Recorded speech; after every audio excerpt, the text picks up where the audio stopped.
마가복음 16장 1절부터 8절 말씀 보겠습니다.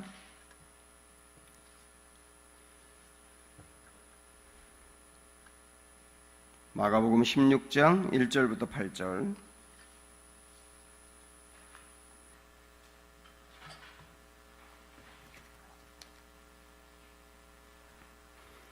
안식일이 지남에 막달라 마리아와 야고보의 어머니 마리아와 또 살로메가 가서 예수께 바르기 위하여 향품을 사다 두었다가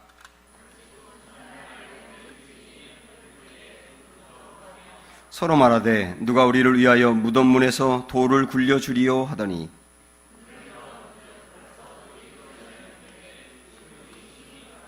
무덤에 들어가서 흰 옷을 입은 한 청년이 우편에 앉은 것을 보고 놀라매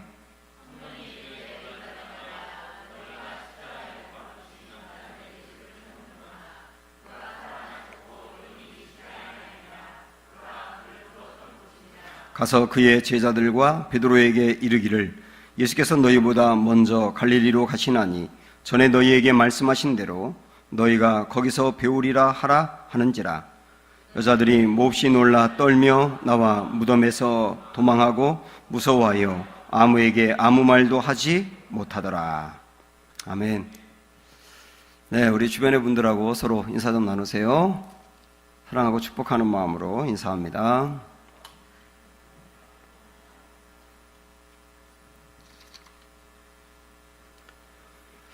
네, 부활이 실제 있다면 이것만큼 중요한 게 어디 있겠습니까? 부활이 실제 있고 그리고 그 부활을 내가 실제 믿을 수만 있다면 죽음이 뭐가 들었겠습니까? 그리고 우리 안에 안고 있는 여러 가지 많은 문제 때문에 걱정할 이유도 없겠죠. 그리고 세상에 대한 욕심에 너무 빠져 살지도 않게 되겠고 성경에 있는 그 허다한 말씀들이 자연스럽게 다 믿어지게 될 겁니다. 그래서 부활은 기독교 신앙의 근간입니다. 만약에 부활을 믿지 않는다면 하나님의 살아계심을 믿고 교회 생활을 열심히 한다 하더라도 구원이 없는 거예요. 부활이 확신이 내 안에 있다면 그 사람에게는 부활이 있는 거거든요. 구원이 있는 거거든요. 만약에 부활이 확실하지 않다면 성경에 나와 있는 그 수많은 말씀은 허구이고 저 같은 목회자는 사기꾼의 앞잡이가 되겠고 여러분은 억울한 사람이 되는 겁니다. 예수님이 돌아가시고 난 뒤에 가장 당황한 사람들은 제자들이었습니다. 제자들은 예수님이 분명히 그리스도라고 믿었기 때문에 그리스도는 신이라고 확신했기 때문에 그렇게 죽을 거라고 생각을 안 했거든요. 근데 주님이 잡혀서 고문을 당하고 십자가에 허무하게 죽는 모습을 보면서 제자들은 당황하게 되었고 절망하게 되었고 도망을 가서 숨어서 살고 또 일부는 흩어졌습니다. 그런데 그게 끝이 아니었어요. 예수님을 믿는 기독교 신앙은 지금 세계에서 가장 많은 사람들이 믿는 종교가 되었거든요. 그리고 도망갔고 뿔뿔이 흩어졌던 그 제자들은 다시 모여서 거리마다 다니며 예수님을 증거하기 시작했어요. 그러다 그들은 모두 잡혀서 고생하다가 다 순교를 했습니다. 도대체 무슨 일이 있었던 것인가? 그 도망가서 숨고 살고 절망했던 그 제자들이 이렇게 변하고 완전히 끝난 줄만 알았던 기독교가 지금 세계 최고의 종교가 된 걸 보면 도대체 무슨 일이 있었던 것인가? 확실하게 무슨 일이 있지 않고서야 이런 변화가 있지 않잖아요. 성경은 그것이 부활 때문이라고 명백히 말씀하거든요. 평소에 예수님의 사랑을 많이 받던 막달라 마리아를 비롯한 여러 여인들이 예수님이 돌아가시고 3일째 되는 날, 이 3일째 되는 날이 3일 후가 아니에요. 예수님이 요즘 개념으로 말하면 금요일 날 돌아가셨고 주일날 새벽에 부활하셨기 때문에 3일 후라고 생각하면 이게 날짜가 안 맞잖아요. 3일째 되는 날, 금요일, 토요일, 주일, 3일째 되는 날, 그날 새벽에 무덤에 갔습니다. 부활을 기대하고 간 것은 아니었어요. 근데 무덤에 갔을 때 무덤 돌문이 열려 있는 것을 보고 주님의 시신이 없어진다 싶어서 너무 두려움 나머지 그 안에 들어갔더니 흰 옷을 입은 천사가 나타나서 예수님이 부활했다는 소식을 여인들에게 알려줍니다. 이게 도대체 꿈인지 생시인지 구분이 안 되는 이런 상황에서 그 천사는 아주 명백하게 제자들에게 가서 예수님의 부활한 소식을 알려주라고 이야기하고 그것으로부터 부활이 일어났음을, 예수님이 부활했음을 만방에 고하게 된 거죠. 이게 부활에 대한 소식이에요. 그런데 사람이 죽었다가 살아난다고 하는 게 참 납득되기 어려운 일이고 이것을 고지고대로 믿을 수 있는 사람이 없기 때문에 그동안에 예수님의 부활이 허구라고 하는 수많은 이론들을 사람들이 냈어요. 그러니까 내가 부활이 거짓말이라는 것을 연구해서 밝히겠다 그러면서 여러 이론들이 나왔는데 그 중에 대표적인 몇 개의 이론을 여러분에게 소개하면서 그 이론을 재반박하는 말씀을 드리고 싶습니다. 물론 이게 이론적으로 이건 이거다 이건 이거다 이렇게 최대한 밝혀낸다 해서 반드시 납득이 되면 다 믿는다, 그건 아니에요. 부활은 성령님이 내 마음을 열어야 되는 신비적인 일입니다. 그럼에도 불구하고 어떤 사람은 도무지 이성적으로 해결되지 않는 문제 때문에 마음이 애초부터 안 열리는 사람이 있기 때문에 최대한 한번 이 이론들을 우리가 반박해 가면서 접근해 보자는 거예요. 우선 부활을 반박하는 사람들 중에는 이 기절설을 이야기하는 이들이 있어요. 예수님이 십자가에서 죽은 게 아니라 기절했을 뿐이다 이렇게 말합니다. 기절했던 예수님이 돌 무덤에 갇혔을 때에 그 무덤 안이 습기가 많고 선선하다 보니까 그때 깨어나가지고 그래서 밖에 나오고 부활했다고 말한 거다 이렇게 말하는 사람들입니다. 그러나 성경에 보면 분명히 예수님이 십자가에 못 박혔을 때 병정들이 예수님의 죽음을 확인하기 위해서 옆구리를 창으로 찔렀다고 나오지 않습니까? 그때 피도 쏟아져 나오고 물도 쏟아져 나왔다고 분명히 말씀했어요.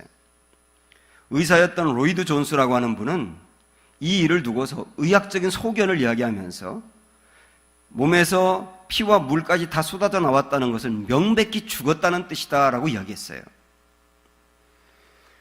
오늘 우리가 읽은 마가복음에서도 지난주부터 우리가 보았습니다마는 예수님이 십자가에서 못 박혔을 때 엘리 엘리 라마 사박다니하고 절규했던 것, 그 다음에 돌아가신 것, 그 다음에 백부장이 예수님을 하나님의 아들이라고 고백한 것, 그 다음에 아리마대 요셉이라고 하는 사람이 자기의 무덤에 예수님의 시신을 안치했다는 것, 그리고 그 앞에 막달라 마리아를 비롯한 여러 여인들이 무덤에 묻히는 것을 지켜보고 있었다는 것, 이런 일들을 상세하게 기록하는 이유가 뭐겠어요? 예수님은 분명히 돌아가셨다는 것을 강조하는 거예요. 그러나 예수님의 부활을 믿지 않으려고 하는 사람들은 성경도 믿지 않으려고 하기 때문에 그 성경에 나와 있는 얘기 아니냐, 그럼 사람들이 조작했을 수 있지 않느냐 이렇게 말할 수 있어요. 그래서 예수님이 실제 돌아가셨다는 것을 예수님 당시의 기록을 소개할 필요가 있어요. 루시안이라고 하는 사람이 기독교인이 아닌데 로마인이었는데 그가 쓴 기록에 보면 이런 얘기가 있습니다. 예수님에 대해서 십자가에 못 박힌 궤변자였다 이렇게 소개합니다. 예수님을. 궤변자는 철학자였다는 뜻이에요. 로마의 작가였던 타키투스라고 하는 사람은 그가 쓴 기록에 보면 이렇게 나와 있습니다. 이름이 크리스티스인 이는 이 예수님을 말하는 겁니다. 우리의 총독인 빌라도의 손에 극심한 고통을 받고 죽었다고 타키투스의 기록에 정확히 나와 있어요. 예수님 믿는 사람이 아니거든요. 그래서 이 외에도 수많은 기록들이 있는데 예수님이 기절했다는 것은 잘못된 얘기고 예수님은 실제 십자가에서 돌아간 것이 분명하다라고 하는 것을 알 수가 있어요. 그 다음에 예수님의 또 부활을 반박하는 사람들 중에는 도난설을 이야기하는 이들이 있습니다. 예수님이 묻혔던 무덤이 비어 있었지 않습니까? 나중에 이 비어 있던 것을 가리켜서 제자들이 무덤 안에 있는 예수님의 시신을 훔쳐서 어딘가에다 묻어놓고 부활했다고 거짓말을 한 거다. 이렇게 주장하는 사람들이 도난설을 이야기하는 겁니다. 자, 그러면 예수님의 시신이 도난당해서 어딘가에 있었다고 한다면 나중에라도 그 시체가 드러났어야 됩니다. 왜냐하면 이때 당시에 예수님을 십자가에 못 박은 유대교 지도자들은 아주 혈안이 돼서 예수님을 죽이려고 했었거든요. 온갖 권모술수를 다 동원해서 예수님을 결국은 십자가에 못 박고 말았지 않습니까?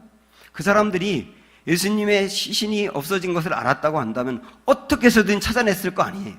그리고 이 시신이 여기 있다고 공개했을 거 아닙니까? 근데 그러지 못했잖아요. 그리고 마태복음 27장에 보면은 이 유대교 지도자들이 빌라도에게 이렇게 요청하는 게 나와요. 저 십자가에 못 박힌 저 예수라는 자가 살아있을 때 자기가 죽었다가 3일째 되는 날에 살아난다고 거짓말을 했다. 근데 만약에 그의 제자들이 그 시신을 훔쳐가지고 숨겨놓은 다음에 부활했다고 거짓말을 한다면 세상이 더 소요가 심할 거다. 그러니까 병정들을 더 좀 주어서 그 무덤을 든든히 지키게 해달라고 부탁을 하거든요. 그때 빌라도가 당신들에게도 군인들이 있으니까 그 사람들이 지키면 될 거 아니냐. 그래서 많은 군인들이 조를 나누어서 무덤을 지키고 있었던 겁니다. 그리고 그 군인들은 절대로 허접한 사람들이 아니에요. 아주 훈련이 철저히 된 사람들이기 때문에 근무를 쓰다가 존다거나 이럴 수가 없거든요. 그 사람들이 조를 나누어서 몇 명씩 돌무덤을 지키고 있었는데 제자들이 어떻게 그들과 싸워서 훔쳐낼 수 있겠느냐는 거예요. 또 하나는 예수님이 안치되었던 이 무덤은 돌로 막았다고 나오지 않습니까? 그 돌문이 얼마나 무거운 거냐면 오늘 이 본문의 말씀에도 4절에 나옵니다마는 여인들이 이 무덤에 갔을 때에 눈을 불어본 즉 벌써 돌이 굴려져 있었다고 하고 그 다음 뭐라고 말씀하느냐면 그 돌이 힘이 크더라 라고 나와요. 그러니까 여인들이 이것을 밀고 나올 수도 없고 만약에 예수님이 기절했다면 기절하신 분이 깨어나서 이 돌문을 혼자 열고 나오고 이거는 완전히 불가능한 거예요. 그래서 도난설도 말이 안 된다 하는 것을 밝혀낼 수가 있습니다. 사람들이 또 얘기했던 반박 중에 하나가 뭐냐면 집단 환상설이라는 게 있습니다. 집단 환영설이라고 할 수 있겠죠. 이거는 예수님의 부활하신 모습을 11명의 제자를 포함한 500명이 넘는 사람이 목격을 했습니다. 우리 고린도전서 15장에 보면 3절부터 6절까지 예수님의 부활을 직접 목격한 사람들이 나오거든요. 한번 읽어볼까요? 내가 받은 것을 먼저 너희에게 전하였느니 이는 성경대로 그리스도께서 우리 죄를 위하여 죽으시고 장사 지낸 바 되었다가 성경대로 사흘 만에 다시 살아나서 게바에게 보이시고, 게바는 베드로지요. 베드로에게 보이시고 후에 12제자에게와, 사실 12제자인데 여기 유다가 빠지고 11제자였겠죠. 그 후에 500여 형제에게 일시에 보이셨다고 나옵니다. 그 중에 지금까지 대다수는 살아있고 어떤 사람은 잠들었다 이렇게 말씀하고 있거든요. 자, 이걸 보면은 바울이 고린도 전서를 쓸 때 당시까지 이 부활을 목격한 사람들이 대다수 살아있었다는 거예요. 자, 그럼 우리가 이거부터 하나하나 생각을 해보는 겁니다. 예수님이 돌아가시고 난 다음에 고린도 전서는 대략 20년 후쯤에 쓰여졌어요. AD 50년에서 51년쯤에 쓰여졌거든요. 그때까지 부활을 목격한 500여 형제들이 살아있었다고 나와요. 거의 대부분이. 형제들만 500여 명이고 자매들까지 포함하면 적어도 1000명이 넘지 않았겠습니까? 대부분 살아있었다는 거예요. 대부분 살아있는 사람들이 번연히 아는 내용을 거짓말을 하면 쓸 수가 없잖아요. 그런데 이 목격한 자가 500명이 넘는다는 것에 대하여 반박하는 사람들이 뭐라고 말하냐면 그들이 집단으로 환영을 본 것이다라고 말합니다. 예수님의 부활하지 않았는데 부활의 모습을 집단으로 환각 증세에 빠져서 보았다는 거예요. 자, 이것에 대해서 생각을 해보는 겁니다. 사람들이 환각에 빠질 수 있잖아요. 환각에 빠질 수 있는데 한 사람이 자기 환각에 빠져서 어떤 그림을 볼 수는 있어요. 두세 사람이 볼 수도 있다고 봐요. 그러나 500명이 넘는 사람들이 그것도 일시에 똑같이 환각에 빠져가지고 똑같은 부활한 형상을 보았느냐? 그것은 이론적으로 가능성이 제로입니다. 그래서 게리 콜린스라고 하는 심리학자가 뭐라고 얘기했냐면 환영은 개인적인 변화입니다. 그 특성상 한 번에 단 한 명만이 특정한 환영을 볼 수 있습니다. 여러 명의 사람들이 볼 수 있는 환영은 없습니다. 500명이 넘는 사람이 일시에 똑같은 것을 볼 가능성은 전혀 없다는 거예요. 아무리 환각에 빠지더라도. 그래서 이건 불가능하다는 겁니다. 또한 이렇게 환영설을 이야기하는 사람들은 왜 그렇게 말하느냐면 예수님의 제자들이나 예수님을 따르던 사람들이 예수님이 돌아가시고 난 다음에 예수님의 부활을 너무도 간절하게 원했기 때문에 사람이 간절하게 원하면 헛것이 보일 수도 있지 않느냐 이렇게 주장을 한 거예요. 그러나 예수님이 부활하실 것을 기대한 사람은 아무도 없었습니다. 예수님이 살아계실 때 내가 3일째 되는 날에 부활한다고 했음에도 불구하고 제자들은 그 말씀을 전혀 믿지 않고 예수님이 잡힐 때부터 도망갔잖아요. 그리고 예수님을 끝까지 따랐던 여인들도 예수님의 부활을 기대해서 무덤에 갔던 것이 아니고 어떻게 하면 누가 돌문을 열어서 그 안에 좀 향료를 넣을 수 있을까 무덤 안에다. 그래서 갔다고 나오지 않습니까? 그리고 예수님이 부활했다는 소식을 들을 때 우리가 기다렸어요. 바로 그날이 왔군요 하고 좋아한 것이 아니고 전혀 있을 수 없는 일처럼 생각하면서 두려워했지 않습니까? 오히려. 왜? 전혀 기대하지 않았으니까. 그래서 전혀 기대하지 않은 환상을 볼 가능성, 그것도 500명이 한꺼번에 볼 가능성은 또 전혀 없는 겁니다. 500여 사람이 다 같이 똑같이 입을 맞춰가지고 예수님이 부활하지 않았는데 부활했다고 조작을 한 것이다 이렇게 말하는 사람도 있습니다. 그거에 대해서 제가 제자훈련할 때 이 부활 파트에서 이렇게 설명하는 것이지만 여기서 다시 한번 말씀드릴게요. 미국의 닉슨 대통령이 하야를 했지 않습니까? 그거를 워터게이트 사건이다 이렇게 말하지요. 근데 이 닉슨 대통령이 하야하게 된 게 비리를 저지르고 난 다음에 비리 때문이 아니고 비리를 은폐하려고 했던 것이 드러나서 하야를 했어요. 근데 그 모든 은폐를 주도적으로 만들어간 사람이 척 홀슨이라고 하는 변호사였습니다. 그 사람은 상당히 유능했고 그리고 자기뿐만 아니라 자기와 함께 젊은 변호사, 아주 똑똑하고 젊은 변호사들을 고용해서 12명이 닉슨 대통령의 비리를 다양한 각도에서 막았어요. 은폐했어요. 그러니까 만약에 검사가 우리에게 이렇게 질문하면 똑같이 이렇게 대답을 하자. 또 이렇게 질문하면 이렇게 대답하자. 그러면서 수많은 시나리오를 만들어 놓고 입을 맞췄습니다. 12명이. 그 다음에 검사들이 척골스를 비롯한 12명의 이 변호사들을 한 명 한 명을 다 신문을 따로 했습니다. 그런데 물어보는 내용마다 이 12명이 똑같이 대답을 하니까 이 도대체 비리를 캐낼 수가 없는 거예요. 그렇게 시간이 한참 지나다가 18일째 되는 날에 서로 말 맞췄던 것이 어긋나기 시작했어요. 그 균열이 생기기 시작하더니 급기야 12명의 사람들이 다 말을 다르게 하는 바람에 이 은폐했구나라고 하는 것이 드러나가지고 닉슨 대통령이 하야를 한 거거든요. 이 모든 일을 주도했던 척 홀슨이 감옥에서 수감 생활을 하다가 아주 신실한 그리스도인으로 바뀌게 됩니다. 왜냐하면 예수님의 부활을 확신했기 때문이에요. 그가 예수님의 부활을 어떻게 확신했느냐면 자기가 닉슨 대통령의 그 비리를 은폐하기 위해서 12명과 짰던 일을 생각을 해본 겁니다. 그 일을 함께 조작한 사람이 12명이에요. 그리고 아주 젊고 유능한 변호사들이에요. 법을 잘 알고 있는 사람들. 그런데 아무리 젊고 유능한 사람 12명도 입을 맞추고 거짓말을 조작하는데 18일을 넘기지 못했다는 거예요. 자, 그러면 생각해 보라는 겁니다. 500명이 넘는 사람들은 갈릴리에서 온 촌 사람들이에요. 배운 것도 없는 사람들이에요. 배운 것도 없는 그 사람들 500명이 넘는 사람이 만약에 부활을 조작했다고 한다면 서로가 어떻게 그렇게 하나도 틀림없이 입을 맞출 수가 있느냐는 거예요.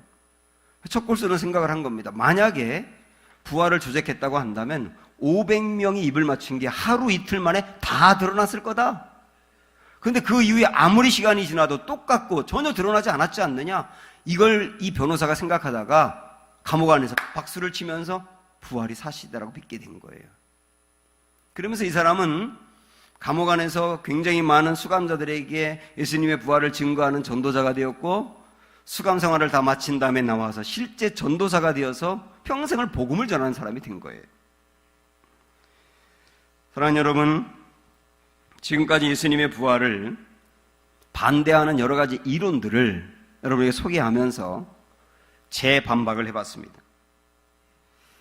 사실 저는 고등학교 2학년 때 목사님이 전하는 부활의 설교를 듣다가 이 부활을 확신하면서 마음이 열렸거든요.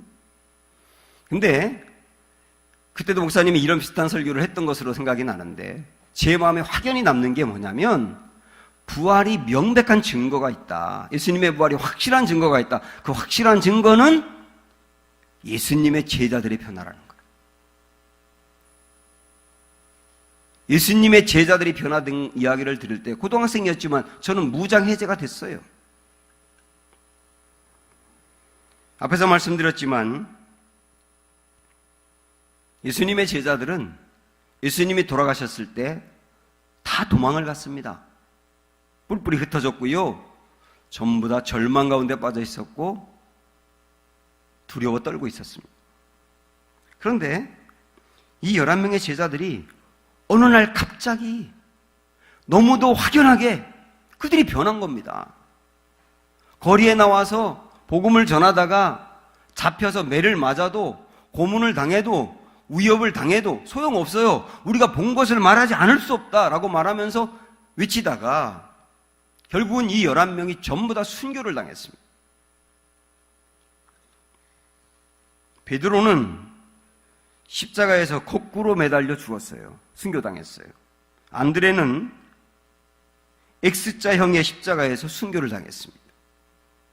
야고보는 목베임을 당해서 순교당했고요. 바돌로메는 산채로 피부가 벗겨져서 죽었습니다. 빌립은 기둥에 매인 채 맞아서 순교를 당했고, 도마는 인도까지 가서 복음을 전하다가 몽둥이에 맞고 창에 찔려 죽었고, 마태는 칼에 찔려 죽었고, 다데오는 도끼에 맞아 순교를 당했습니다. 예수님의 11명의 제자들 한 명도 빠짐없이 전부 다 순교를 당했다고요. 무엇을 위해서? 복음을 전하고 부활을 전하다가. 자, 그럼 여러분 생각을 해보십시오.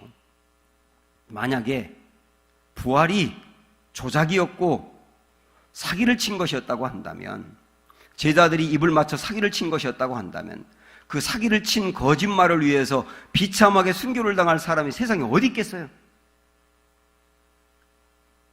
그럴 바보가 세상에 어디 있겠어요? 그러면 이렇게 질문하는 사람이 있을 거예요. 이단들을 보세요. 이단들은 가짜인데도 교주를 위해서 목숨을 바치잖아요. 그렇게 말하는 사람이 있을 겁니다. 그렇죠? 이단들, 우리나라에도 많은 이단이 있지만은 그 이단을 따르는 사람들은 교주를 위해서 돈 다 갖다 바치고 몸 바치고 심지어 목숨까지 바치더라고요. 분명히 가짜인데. 그러면 예수님도 부활도 가짜인데 그들이 가짜를 위해서 몸 바친 거 아니에요? 라고 말할 수도 있을지 몰라요. 여러분, 여기서 중요하게 생각할 것이 있습니다. 사람들은 가짜를 위해서는 목숨을 바치지 않아요. 진짜를 위해서만 목숨을 바치는 겁니다. 가짜인데 목숨을 바치는 이유는 진짜인 줄 착각해서 바치는 거예요. 이단의 사람들이 교주를 위해서 다 갖다 바치고 목숨을 바치는 거는 그 교주가 실제인 줄 알고 그러는 거예요. 제자들도 그렇게 할 수 있었다 생각할 수 있지요. 여기서 중요한 차이가 있습니다. 그게 뭐냐면, 이거 잘 들으셔야 돼요. 가짜는 반드시 드러납니다. 가짜는 반드시 드러나게 돼 있어요. 그래서 이단을 따르는 사람들이 처음에는 그거 신인 줄 알고 따르지만은 나중에 가짜인들 다 알게 되잖아요. 그래서 어느 이단이 2000년 동안 계속 사람들을 믿게 하냐고요. 여러분 있으면 얘기해 보세요. 2000년 전에 이단이 지금까지 이단인 경우 계속 믿는 사람들이 생기는 이단이 있으면 얘기해 보라고요. 고작 해야 100년을 넘기지 못하는 겁니다. 사람들이 따르다가 다 무너져 버리는 거예요. 왜? 가짜는 드러나게 돼 있다니까요. 그런데 예수님을 따르는 사람들은 2000년 동안 끊임없이 갈수록 늘어나고 있고, 그 예수님의 진리를 따르고 예수님을 따르며 목숨을 거는 사람들도 계속 이어지고 있단 말이에요. 만약에 가짜였다면 분명히 무너졌을 거다. 지금까지 2000년 동안 여전히 영향력을 미치고 있지 않느냐. 이걸 생각해 보셔야 되는 겁니다. 하버드 대학교에서 법을 가르치는 그린 리프라고 하는 교수가 있습니다. 이분이 하버드 대학의 법대를 키워낸 분이라고 하는데, 그분이 쓴 법과 관련된 3권의 책은 법적인 분야에서 단연 독보적이기 때문에 수많은 학생들이 교과서로 삼고 있기도 하고, 그리고 현대 미국의 법 체제를 구성하게 된 게 이분의 책을 근거로 했다는 겁니다. 상당히 실력 있는 분이죠. 이분은 무신론자였었기 때문에 하나님을 전혀 믿지 않았고 부활은 완전히 허구라고 생각을 했던 사람입니다. 그리고 기적 같은 것은 절대로 안 믿었어요. 그래서 하버드 대학교의 학생들에게 예수님의 부활에 대해서 이야기하면서 순전히 날조한 거라고 이야기를 했었어요. 그때 학생 3명이 교수님을 찾아와가지고, 교수님, 예수님의 부활이 날조된 거라면 교수님이 연구를 해서 날조된 근거를 얘기해 주세요. 이렇게 이야기했다는 거예요. 그래서 이 교수는 내가 그냥 날조됐다고 말할 수는 없고 근거를 대야 되겠다 하고 근거를 연구하기 시작을 한 겁니다. 근데 이분이 예수님의 부활의 근거를 성경에서부터 그때 당시의 문헌들 여러 가지 각도에서 연구를 하면 할수록 조작됐다는 근거가 아니라 확실하다는 근거들이 자꾸 나오기 시작하는 거예요. 그래서 이분이 아주 혼란을 느끼다가 급기야 제자들이 변화되었던 이 대목에서 이분이 아무리 설명하려 해도 이걸 풀 수가 없는 거예요. 그래가지고 이분이 아예 뭐라고 발표했냐면, 실제 부활을 보지 않고는 이렇게 변할 수 없다. 이게 내 결론이다. 이렇게 발표를 했습니다. 그 다음부터 이분은 오히려 부활을 전하는 분이 된 거예요. 그래서 이분이 했던 말 중에 하나가 뭐냐면, 부활을 반대하는 사람들에게 그냥 무턱대고 반대하지 말아라. 우리 주변에서도 예수님 부활했다 그러면 그런 게 어디 있어요? 라고 아무 생각 없이 그냥 반대하는 사람들이 많잖아요. 무턱대고 반대하지 말아라. 정말 반대하고 싶으면 당신이 연구를 해보고 생각을 해봐라. 내가 그러다가 오히려 부활이 확실하다는 것을 확신하게 되었다. 이렇게 얘기를 합니다. 사랑하는 여러분, 부활이 아니었으면 기독교는 제자들이 도망갔을 때 무너졌어야 되는 거예요.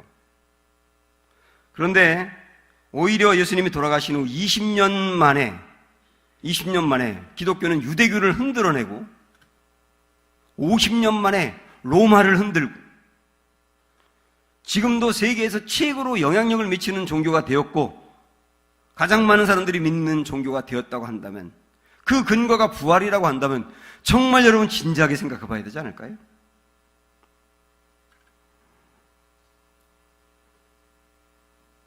예수님의 부활이 확실하다고 하면 성경에 있는 모든 것이 확실한 겁니다. 예수님의 부활이 확실하기에 성경에서 말씀하는 모든 말씀도 다 확실한 거예요. 그래서 우리 예수님은 하나님이십니다. 우리 예수님은 그리스도가 되십니다. 우리 예수님은 구원자가 되시기 때문에 예수님을 믿으면 구원을 받아요. 우리 예수님은 우리의 죄를 대속해서 십자가에서 돌아가신 것이 확실해요. 그리고 예수님을 믿으면 성경에 그 말씀이 있는 것처럼 우리에게 영생이 일어납니다. 그리고 예수님을 믿으면, 예수님의 부활을 믿는 사람에게 놀라운 것이 뭐냐면 예수님이 부활한 것처럼 우리도 부활한다는 사실이에요. 사실 예수님이 부활했다고 하면 그것도 놀라운 일이지만은 예수님의 부활로 끝난다고 하면 나에게 아무 의미가 없습니다. 예수님의 부활은 예수님의 부활로 끝나는 것이 아니라 나의 부활로 연결되기 때문에 우리에게 의미가 있는 거예요. 요한복음 11장 말씀 보실까요? 시작. 예수께서 이르시되 나는 부활이요 생명이니 나를 믿는 자는 죽어도 살겠고. 예수님은 부활이요 생명이 되신다. 그 말은 뭐냐면 예수님 안에는 부활하게 하고 영생하게 하는 생명이 있다는 겁니다. 그래서 그것으로 끝나는 게 아니라 예수님을 믿는 자는 부활하는 생명과 영생하는 생명이 우리에게도 임하여서 우리도 부활한다는 거예요. 그래서 우리에게 의미가 있는 거예요. 부활장이라고 말하는 고린도전서 15장에 보면 이 바울이 부활에 대해서 아주 조목조목 길게 밝히고 있는데 그 중에 20절의 말씀을 한번 보실까요? 시작. 그러나 이제 그리스도께서 죽은 자 가운데서 다시 살아나사 잠자는 자들의 첫 열매가 되셨도다. 이렇게 말씀합니다. 여기서 잠자는 자들이라고 표현하고 있어요. 분명히 죽은 자를 말하는 건데 굳이 잠자는 자라고 표현하고 있습니다.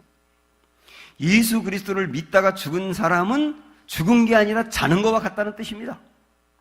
잔다는 말은 깨어난 날이 온다는 뜻이잖아요. 왜 그러냐? 왜 그러냐? 예수님이 부활하셨다고 하는 것은 예수님의 부활로 끝나는 것이 아니고 예수님의 부활을 믿는 사람에게 첫 열매가 되신다고 말씀했어요. 첫 열매가 뭡니까? 저도 옛날 시골에 살 때 고구마를 심고 캐보기도 했는데 고구마 캘 때 되게 재밌잖아요. 줄기를 자꾸 확 뜯으면 하나만 나오는 게 아니라 그 아이하고 똑같이 생긴 아이들이 줄줄줄 나오지 않습니까? 제일 먼저 나온 애가 첫 열매예요. 두 번째, 세 번째, 네 번째 나오는 애도 첫 번째 나온 애와 똑같이 나오는 거예요. 그런 똑같은 고구마가.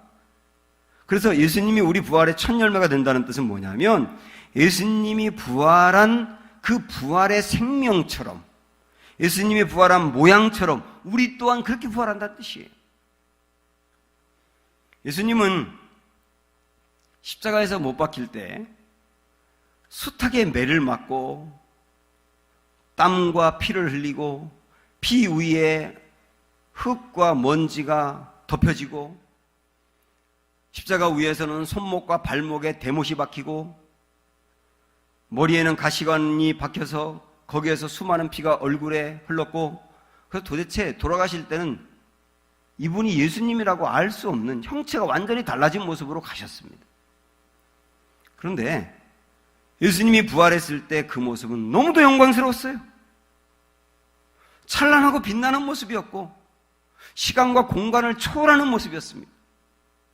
예수님이 우리 부활의 첫 열매가 된다는 뜻은 우리가 살다가 나이가 들어 늙은 채로 죽을 수도 있고 병들어 고통당하다 빼빼 마른 채 정말 그 형체를 알아보기 어려울 정도로 죽을 수도 있고 교통사고를 당해가지고 완전히 몸이 망가져 죽을 수도 있고 아주 다양한 모습으로 죽을 수 있지만 그러나 예수님이 우리 부활의 첫 열매가 되시기 때문에 우리가 부활했을 때는 예수님처럼 영광스러울 것이라는 뜻이에요.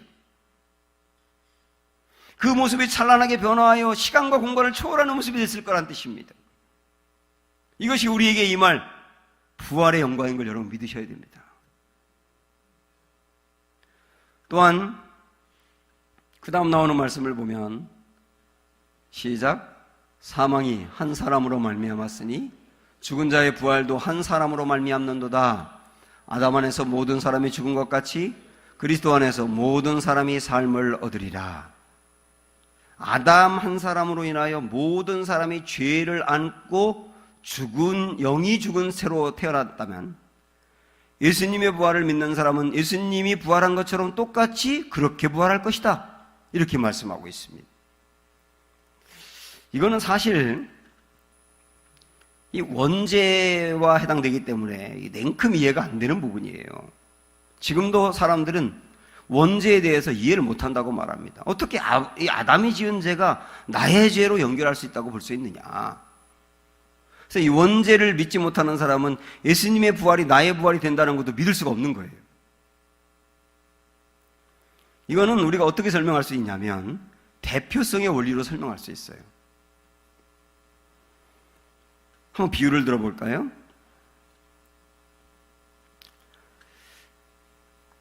여기 나무가 있다고 생각을 해보고 이 나무 안에 줄기가 흐릅니다. 근데 이 나무와 줄기는 어떤 의미로 보면 공동 운명체입니다. 나무 안에 건강한 영양이 흘러가면 줄기도 건강한 거고, 나무가 약해지면 줄기도 약해지는 거예요. 나무는 건강한데 줄기는 강할 리가 없습니다. 그래서 이 줄기와 나무는 영향을 주고받는 거죠. 왜냐하면 똑같은 DNA가 흐르기 때문입니다. 저희 시골에 사시는 아버지하고 제가 굉장히 닮았거든요. 생김새도 상당히 닮았습니다. 그래서 우리 아버지도 눈이 조금 쏙 들어가 있거든요. 우리 아버지는 훨씬 더 깊게 들어가 있고 저는 조금 덜 들어가 있을 뿐 거의 비슷하게 생겼어요. 목소리도 굉장히 비슷하고 웃는 것도 비슷합니다. 그래서 한 번은 우리 이모가 집에 전화해서 제가 여보세요 하고 받았더니 형부, 그래서 아니요. 큰 조카? 아니요. 작은 조카야? 예. 좀 셋이 똑같냐 목소리가, 그러더라고요. 저희 집에 목소리가 똑같아요. 셋이. 생김새도 아버지하고 저하고 비슷하고 웃는 것도 비슷하고 아버지가 웃을 때 보면 제 얼굴이 보여요. 이게 어떻게 가능할까요? 아버지와 저는 완전히 딴 사람인데 이게 어떻게 가능할까요? DNA가 똑같이 흐르니까. 거기에 흐르는 DNA가 저에게도 흐르니까 신비할 정도로 같단 말입니다. 아담이 죄를 지음으로 인해서 영적인 DNA, 죄를 지을 수밖에 없고 죄를 가지고 태어난 속성과 성향이 모든 사람에게 태어날 때부터 주어진 거다. 그게 원죄 아닙니까? 그거 생각하면 참 놀랐습니다. 아니, 엄마 뱃속에서 태어난 아이가 욕심을 부린단 말이에요. 울음으로 자기 주장을 한단 말이죠. 이게 누구한테 배운 적도 없는데 너무나 놀라워요. 그게 뭐냐면 죄를 지을 성향과 속성을 아이에 갖고 태어났다는 뜻이에요. 아담 안에 있었던 죄의 그 DNA가 모든 사람에게 흘러간다는 뜻이에요. 이게 대표성 아닙니까? 그처럼 예수 그리스도의 부활을 믿는다고 한다면 예수님 안에 있는 생명하고 생명이 있어서 영생하고 그 다음에 죽은 가운데서 살아나고 그 다음에 천국에 갈 수 있는 그 생명이 모든 사람에게 흘러가는 거다. 이런 원리로 바울이 설명하고 있지 않습니까? 또 하나, 이것도 금방 이해가 안 된다고 하면 우리 접붙임의 원리로 또 생각을 할 수가 있습니다. 여기 나무가 있다고 보십시오. 나무에 어떤 가지를 접붙이게 되면 만약에 제가 잘은 모르지만 여기 사과나무가 있는데 여기 배나무를 접붙였다고 만약에 생각을 해본다면 이 접붙이는 이 가지는 배나무에서 떨어져 나갔기 때문에 죽은 거잖아요, 사실은. 그런데 사과나무에 접을 붙이는 순간 사과나무 안에 있는 영양분을 이 가지가 이어받는 겁니다. 그래서 사과나무처럼 이 가지인 배나무 가지도 사는 거예요. 이게 참 놀랍지 않습니까? 이처럼 우리가 죄로 인하여 죽은 존재고 영원히 죽어 마땅한 존재인데 생명이신 예수님에게 접을 붙이는 순간 예수님 안에 있는 영생하는 그 생명이 내게 흘러온다는 거예요. 예수님과 나는 공동 운명체여서 예수님이 살면 나도 사는 거고 예수님이 부활하면 나도 부활하는 거고 예수님이 천국에 가면 나도 천국에 가는 거고 예수님이 영생하면 나도 영생하는 거예요. 이 원리가 접붙임의 원리고 이것을 바울은 로마서 6장에서 연합의 원리로 풀어나가고 있습니다. 마지막으로 그 말씀 보시죠. 시작. 만일 우리가 그의 죽으심과 같은 모양으로 연합한 자가 되었으면 또한 그의 부활과 같은 모양으로 연합한 자도 되리라. 예수님이 부활했기 때문에 예수님을 믿는 순간 예수님이 내 안에 계셔서 생명이 흘러가기 때문에 연합이 되어서 예수님이 살렸듯 나도 살린다. 이게 바로 부활이다. 사랑하는 여러분, 이 부활주일에 이 부활의 확실한 근거를 여러분 마음으로 믿으시면서 부활이 여러분 안에 확신으로 자리 잡는 기회가 되시길 바라고 이 부활을 확신함으로 말미암아 우리의 삶 속에서 부활이 생명력 있게 일어나는 은혜가 있기를